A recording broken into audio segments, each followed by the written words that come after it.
Hey guys, how's it going? 33 and a third RPM here, back here for another album review. Today we're talking about the Black Keys', I believe this is 2010, 2010 album, Brothers on Non-Such Records. So, Black Keys, were a band that started, I believe the first album was in 1999? Wow, they have a ton of albums, don't quote me on that.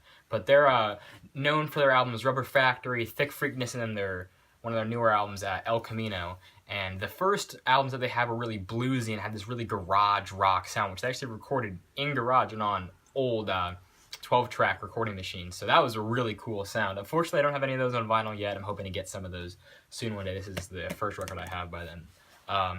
But yeah, this is honestly considered kind of a point in the Black Keys fan base, I think, where people shift opinions, because I know I've heard a lot of people say that a lot of my friends that like the Black Keys said they don't like this album because it feels like the Black Keys sell out the entire thing, like it's too poppy or something. I wouldn't say that's the case. I'd say there's like 2 or 3 songs in here that seem poppy and not really as rock, but I think this is honestly a pretty solid album, albeit with a couple of major flaws. So, first off, I love this album cover. I just love how ironic it is. It says, "This is an album by the Black Keys. The name of this album is Brothers." And on the back, I love this. We got Patrick Carney and Dan Auerbach.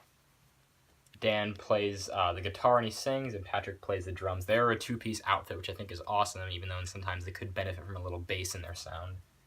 And it says, these are the names of the songs on this album, and then these are the guys in the band, obviously. You got the songs there in red. I really like this black and red and white color scheme, and a little details on the bottom.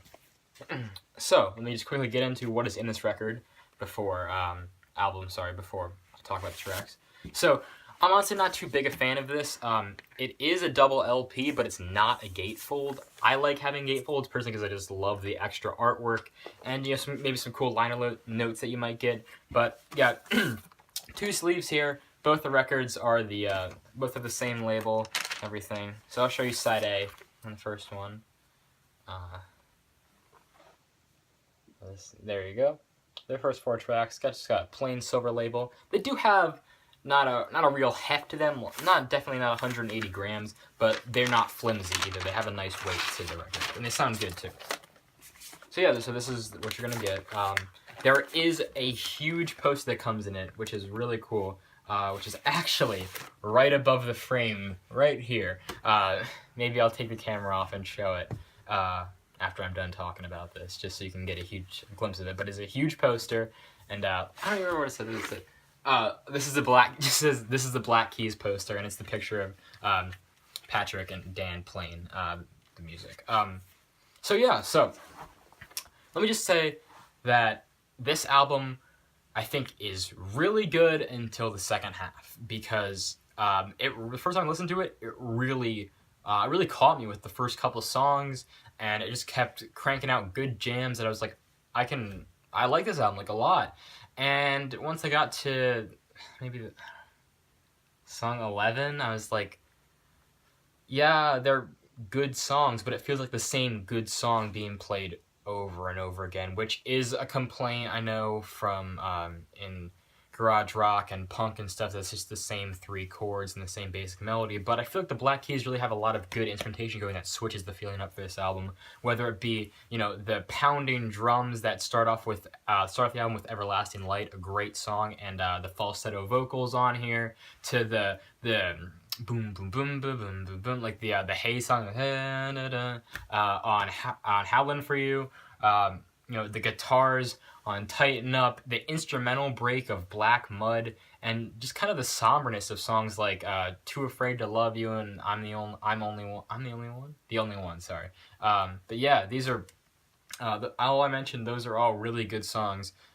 Really drive this album along for the first half. And by the way, so track numbers I mentioned were 1, 3, 4, 6, 7, and 8. So this album has a lot of momentum going for it in the early half, I think. Like I said, it starts out with this killer opener song called Everlasting Light, which has this really solid drum beat, just propelling it through with a nice little guitar lick going. The falsetto vocals sound really cool with this grimy production style they use. It's a really catchy and solid track. Definitely a solid way to start this album off. And it loses me a little bit with the second song here, Next Girl. The Black Keys have been called out in the past for being misogynistic with a couple of their lyrics, and I think this is really the only song on this album where that shows. Not to any glaring degrees to, raise any arms and start a riot, but, it's just about going through girls and, oh, my next girl, is going to be better than all the other ones I've had in the past. And there's a couple of not great lyrics in here anyway, but I don't really find it one of the better songs of this album, just not really too catchy or not really well too produced, I think, either. Tighten Up is track 3 in here. That was the big smash from this album. It's got a really good whistle in it. That, I know that sounds weird because whistles aren't normally a good thing in music, but it's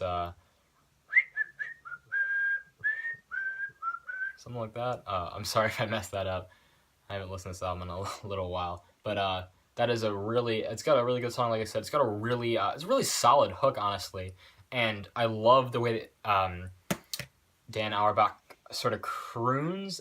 The way that he stresses his vocals over the verses, that's a better word, over the verses here, I think sounds awesome. The way he drags out the syllables really gets this just pining passion for love on these songs, which is, a lot of the material on this album is about love and relationships.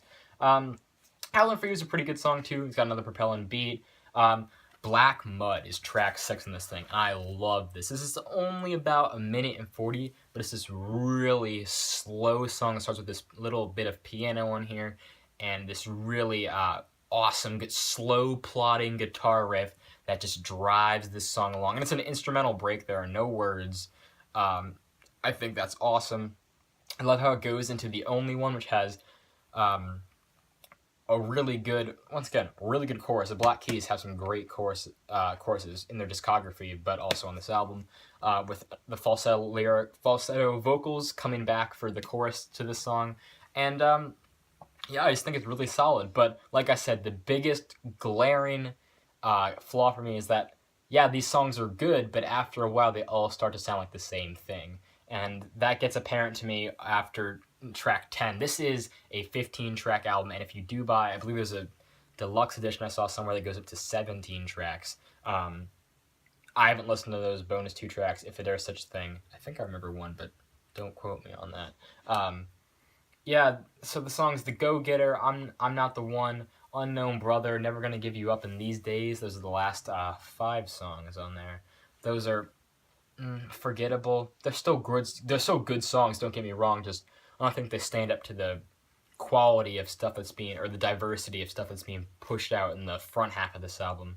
So yeah, so this album built up a ton of momentum and kind of lets me down at the end, but overall I think it's still a solid project from the Black Keys and definitely not their selling out album. The only songs I can see here being considered as selling out are tracks 3 and 4, Tighten Up and Howlin' For You, because they do have this kind of modern alternative rock radio station sound, but there's definitely enough deep cuts on here to look past that you can enjoy, that bring you not all the way back to the likes of Thick Freakness or Rubber Factory, but still some good stuff, still maintaining the signature sound. So with that all said, I am feeling, well, I've bounced back and forth between a couple numbers for this album, but I'm going to stay at a solid 7 out of 10 with, this is a good album, but definitely check out the former half before you check out the latter half. So, yeah, that's it for today, guys. Thanks for watching. Thank you for commenting, liking, and subscribing would be greatly appreciated if you want to see what I'm going to put out in the future. Blah. I have another Black Keys review coming next, and then we get into then we're done with the B's in my collection, and we get into the C. So we got some cool stuff coming up there. So yeah, stay tuned. Subscribe if you want to see more videos. Thanks for watching, guys. I will catch you on the flip side. Keep on spinning.